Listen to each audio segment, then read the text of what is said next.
Well, hi guys. Good evening, night, whatever you feel like.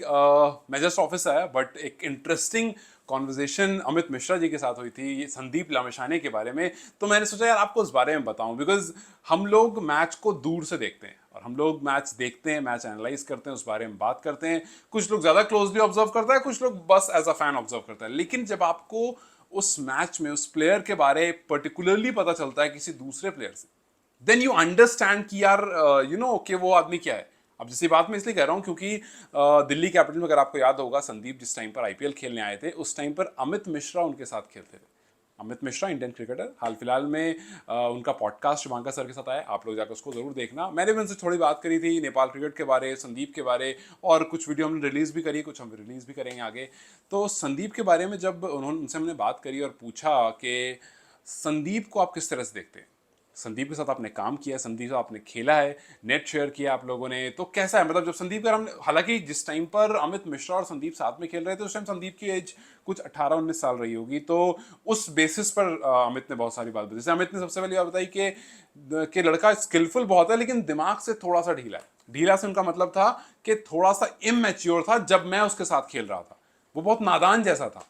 अब जाहिर सी बात है एक 18-19 साल का लड़का नादान तो होगा ही, बिकॉज आई नो कि आप इंटरनेशनल प्लेयर्स का खेल रहे हो 18-19 साल की उम्र में, आप कितना ऊपर चले गए हो, बट दिल तो बच्चा है जी, वो रहता है कहीं ना कहीं। और वो बच्चा दिल था। उन्होंने हालांकि जो संदीप का जो केस हुआ था उसके बारे में बात भी कही और उन्होंने कहा कि मुझे ऐसा लगता है कि क्योंकि उसका दिल थोड़ा बच्चे वाला था और ज़रूर वो किसी के झांसे में फंस गया होगा, इसी वजह से ये सब हुआ। वरना जिस तरह का वो लड़का था, जिसे हम जानते हैं, जैसा हमने देखा उसे, ऐसा कुछ नहीं करता था वो लड़का। वो जरूर किसी के झांसे में आ गया था और उस पर फंस गया होगा उसमें। खैर वो एक अलग सा मुद्दा है। मुद्दा यहाँ पर क्रिकेट का है। जब उनसे क्रिकेट के बारे में बात हुई तो उन्होंने कहा कि यार संदीप और मैंने काफ़ी टाइम स्पेंड किया, हमने उस ड्यूरेशन में हमने साथ में बॉलिंग करी है और संदीप जो है वो काफ़ी स्किलफुल है। उन्होंने कहा कि वो हर तरह की बॉल डालता है, वो आपको फ्लिपर भी डालता है, वो आपको दूसरा मतलब गूगली भी डालता है, वो फास्टर वन भी डालता है, उसके पास बहुत सारी स्किल्स है, उसके पास बहुत सारी बॉल के वेरिएशन है और वो उसको यूज़ अच्छे से करता है। इनफैक्ट उस टाइम पर वो बता रहे थे कि संदीप और हम साथ में ट्रेनिंग करते थे और वो काफ़ी बार मेरे रूम में आ जाया करता था, मुझसे पूछा करता था कि यार यहाँ पर भैया ये समझ में नहीं आ रहा, यहाँ पर मैं कोशिश कर रहा हूँ बट ये जा नहीं रही, यहाँ पर क्या मिस्टेक हो रही है। और हम साथ में खेलते थे, मैंने उसको काफ़ी बार बताया भी है। और जिस तरह का वो उस टाइम पर प्लेयर था और जिस तरह का अभी, वो श्रीलंका मैच के बारे में हमने बात करी, सॉरी साउथ अफ्रीका मैच के बारे में बात करी थी, उनका जिस तरह से नेपाल अभी क्रिकेट खेल रहा है और जिस तरह से संदीप उस टाइम पर खेल रहे थे, बहुत आगे जाएगा ये। और हम सबको ये बात पता है, लेकिन ये बात स्ट्रांग और हो जाती है जब एक इंटरनेशनल प्लेयर ये बात कह रहा होता है कि जी मैंने उसके साथ खेला है, मैंने उसको देखा है। बाद में मैंने उनसे पूछ दिया था कि आपकी अब रिटायरमेंट एज है, आप अब रिटायर हो जाओगे, अभी इस साल हो जाओगे या नेक्स्ट ईयर रिटायर हो जाओगे। और आपने मतलब उन्होंने मुझसे बताया था कि जी मैं कोचिंग कराने का सोच रहा हूँ, मेरा प्लान नहीं है कि मैं किसी आगे जाकर कमेंट्री वगैरह कुछ करूँ, मेरा प्लान ये है कि मैं टीम का कोच बन जाऊँ या किसी प्लेयर को कोच करूँ या कहीं का बॉलिंग कोच बनूँ। मेरा फोकस अभी उस पर है। तो मैं फिलहाल बहुत सारी अकेडमीज हैं जहाँ मैं कोचिंग देता हूँ, बट आगे का प्लान मेरा यही है। तो मैंने पूछ लिया कि अगर ऐसा प्लान है तो नेपाल को कोचिंग देंगे आप। तो पहले तो उन्होंने थोड़ा पॉज लिया, फिर उनका बिल्कुल यार क्यों नहीं, मतलब 22-24 साल क्रिकेट खेला है, अगर नेपाल मतलब चाहेगा तो मैं बिल्कुल कोचिंग दूंगा। अब आप सोचो कि एक इंटरनेशनल स्पिनर वो खुद अग्री कर रहा है, वो कह रहा है कि हाँ जी मैं नेपाल को कोचिंग दूंगा जा करके। तो इससे बेहतरीन कुछ नहीं हो सकता। और इसी वजह से मैंने कहा भी था कि यार ये वर्ल्ड कप जो है ना, ये वर्ल्ड कप ऐसा होने वाला है कि दुनिया आपको देखने वाली है। और वाकई नेपाल को दुनिया ने देखा है। वो साउथ अफ्रीका के खिलाफ जो मैच था उससे सबने भाप लिया कि यार मतलब ये वो मैच था जो शायद इसका रिजल्ट अगर उल्टा होता, रिवर्स होता, तो ज्यादा अच्छा होता। मतलब बहुत लोग इस बारे में बात कर रहे थे। और अब जब अमित मिश्रा, और क्योंकि मैंने अमित मिश्रा से बात करी इसलिए मैं डायरेक्ट बता पा रहा हूँ, वरना और बहुत सारे लोग हैं और उन बहुत सारे लोगों ने शायद बहुत और सारे लोगों से बात करी होगी और उन्होंने यही कहा होगा कि हाँ यार नेपाल ने जिस तरह से इस बार क्रिकेट खेली, we are expecting a lot from them now. अब हमने वो भी न्यूज़ देख ली कि भाई कीर्तिपुर स्टेडियम पर काम हो रहा है, भाई उसकी फ्लड लाइट पर काम हो रहा है, स्पेक्टेटर के बैठने की जगह पर काम, मतलब बहुत सारी चीज़ें हो रही हैं। तो ये चीज़ इसने ऐसा लग रहा है क्रिकेट ने ओवरटेक कर लिया है, क्रिकेट ने कंप्लीटली ओवरटेक कर लिया है। और जो भी चीज़ें आपकी लाइफ में या फिर आपकी कंट्री की प्रायोरिटी लिस्ट में होती है ना, उसमें क्रिकेट आ गया।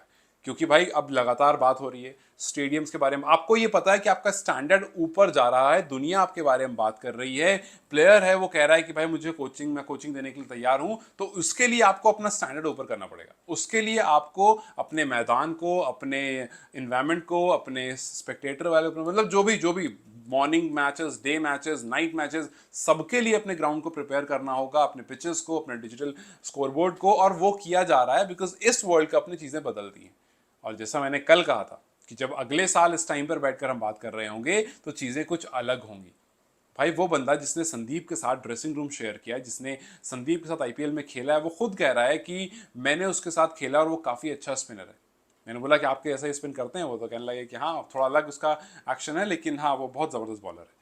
तो यार this is a huge thing, this is a big thing, and I really hope कि ये जो स्टेडियम्स पर काम चल रहा है ये और ग्रो हो। ये जो स्टेडियम पर काम चल रहा है फिलहाल, इस पर हमें थोड़ा सा सीरियसनेस, 300 दिन की बात हुई है, 300 दिन में हो जाए तो बहुत अच्छा है, क्योंकि नंबर्स कभी भी गवर्नमेंट की तरफ से सीरियसली नहीं आते हैं। खैर इंडिया में तो नहीं आते हैं, नेपाल का जितना मैंने बात करी पता चला, मुझे भी लगा कि वहाँ का भी ऐसा ही कुछ हाल है। लेकिन इंपॉर्टेंट ये है कि दुनिया देख रही है आपको, और दुनिया ने देखा है आपको। और अभी जो एनपीएल के बारे में हमने बात करी थी वो इंपॉर्टेंट है, आई नो उससे पहले और उससे बाद भी टूर्नामेंट्स इंपॉर्टेंट हैं, लेकिन मैं एनपीएल के बारे में बात बार बार इसलिए करता हूं क्योंकि वो आपको जो इंटरनल ग्रोथ देगा, वो आपको जो होल्ड देगा ना क्रिकेट पर, वो बहुत स्ट्रांग दे देगा।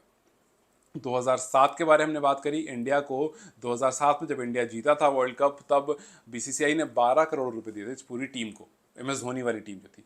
वही जब 2007 के बाद 2024 में टीम जीतती है, उसको 125 करोड़ रुपए देते हैं।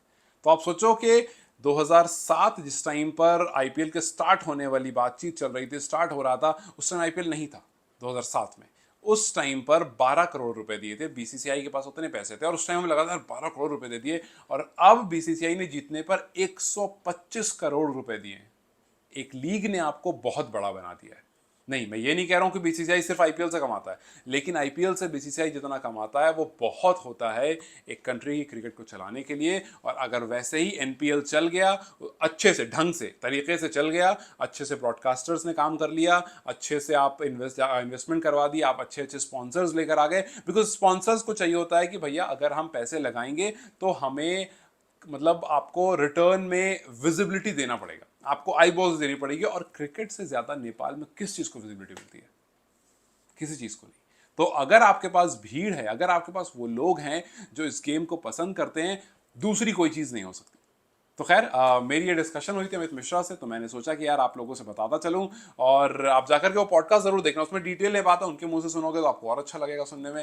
तो जाकर के आप शुभांकर सर का पॉडकास्ट देखिएगा, और कुछ कुछ रील्स है जो हम 1-2 दिन में धीरे धीरे रिलीज करते जाएंगे, सो दैट आपको और इन्फॉर्मेशन मिले। और यार जब अपने अपने देश के क्रिकेटर के बारे में बात होती है तो यार खुशी तो होती है, मुझे सुनकर खुशी हुई तो आपको तो जाहिर सी बात खुशी होगी। खैर till then you guys take care, good night, and hope you have good for the coming days. Okay, till then, bye bye.